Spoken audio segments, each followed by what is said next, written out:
Nagbabalik po ang Panahon TV sa punong ito para po magabayan tayo sa inaasahan po nating lagi ng panahon sa mga susunod na oras at araw. Makakasama po natin ang isa sa mga weather forecasters ng Pag-asa, walang iba kundi si Mr. Henet Kitlong. Good morning, Mr. Kitlong. At Mr. Kitlong, kagabi nga po tuloy na po nakapasok ng Philippine Area of Responsibility ang bagyong Maysak at binigyan po natin ito ng local name na bagyong Chedeng. Sa mga oras sa ito, ano na po bang update ng Pag-asa? Lalo pa ba itong lumakas at nagtaas na po ba kayo ng public storm warning signals? Maraming salamat, Amor, at magandang umaga. Mga kabayan, ang bagyo pong si Chedeng ay nakapasok po ito sa Philippine Area of Responsibility kagabi po mga alas 11. Sa ngayon po, ang lakas na hangin nito ay nasa 180 kilometers at bugso ng hangin umabot ng 215 kilometro bawat oras. Kung ito po ay kukumpara ng mga nakarang araw, medyo bahagya na po itong humina. At sa ngayon po, ang layo na po nito ay nasa 980 kilometers. Silangan po ito ng Borongan, Eastern Samar. Patuloy pa rin po itong kumikilos kanluran, hilagang kanluran at may bilis na 19 kilometro bawat oras. So yan po, nalaman po natin ang update tungkol po dito sa lokasyon at ganoon din po sa lakas ng nasabing bagyo. And compared naman nito mga nakalipas sa mga araw, nabanggit nga po ni Mr. Kitlong na ngayon ay bahagya pong humihina ito nga bagyong ating binabantayan. Pero syempre, hindi po ibig sabihin po nito ay dapat tayong makampante. Ito po isa pa ring bagyo kaya talagang iba yung pagmamonitor pa rin ang dapat po nating gawin. At Mr. Kitlong, eto naman nabanggit nyo na ito nga pagkilos ng bagyong Chedeng ay pa west-northwest. So ano po bang inaasahan po nating magiging track nito sa mga susunod na oras at araw? Saan po ba ito magla-landfall at ano pang mga lugar ang posible pang madaanan nito? Mga kabayan, kung hindi po magbabago yung bilis at galaw ng bagyong si Chedeng, makikita po natin din sa forecast track, ito po ay maaaring mag-landfall sa may Isabela, Aurora area. At kung makikita po natin, ito po yung pinakasentro at maaari po din itong daanan ang Benguet at lalabas po ito ng La Union.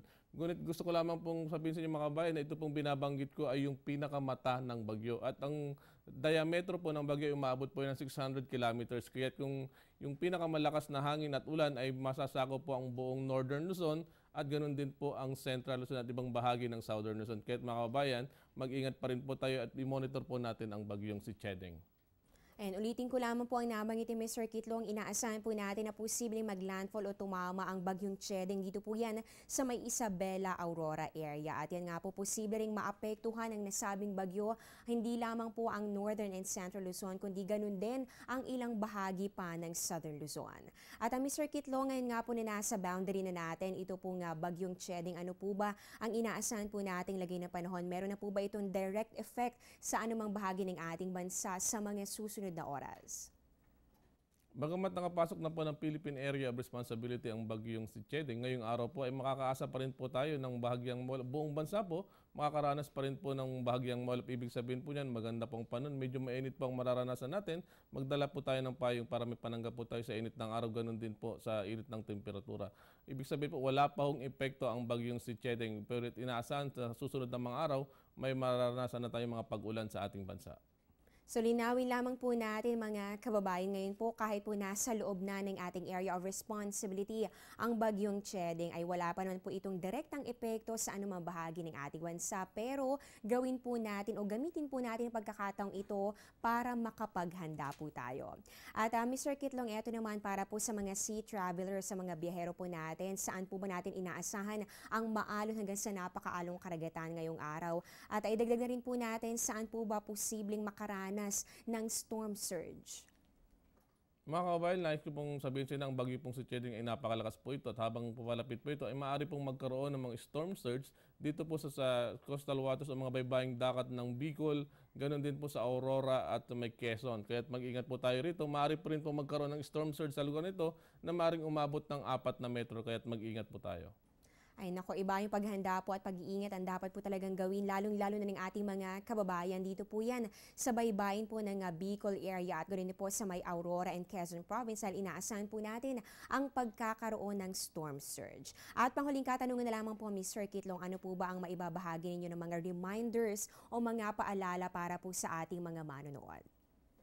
Mga kabayan, nais ko lang pong ulitin yung nabanggit ko kanina. No? Bagamat sinasabi po natin na maaari po itong mag-landfall dito po sa may Central o Southern Luzon, ang diametro po ng bagyo umaabot ng 600 kilometers at ang buong Northern Luzon at Central Luzon ay makakover po, maapektuhan ng malakas na ulan at malakas na hangin ng bagyong si Chedeng. Kaya mga kabayan, iba yung pag-iingat po ang gawin natin. I-monitor po natin para lalo po tayo ma-update. Ayun po, ang ibig sabihin lamang po ni Mr. Kitlong, hindi lamang po yung mga lugar na tatamaan directly, yung kung saan po magla-landfall itong bagyong Chedeng, ay doon lamang po mararanasan ang epekto ng nasabing bagyo. Makakaranas din po ng mga pag-ulan at hangin ang mga lugar na kapaligid po dito, katulad na lamang po sa northern, central at ganoon din po sa ilang bahagi ng Southern Luzon. Kaya talaga po nga tayo ay mag-ingat at mag-monitor sa mga pagbabago sa mga susunod na oras. Kasama pa rin siyempre ang Panahon TV. Ayun po, maraming salamat po Mr. Kitlong sa binahaging impormasyon tungkol sa ligay ng ating panahon at mga dagdag kaalaman para sa ating mga manonood. Nakasama po natin ang isa sa mga weather forecasters ng Pag-asa. Magbabalik pa po ang Panahon TV pagkatapos ng ilang mga paalala.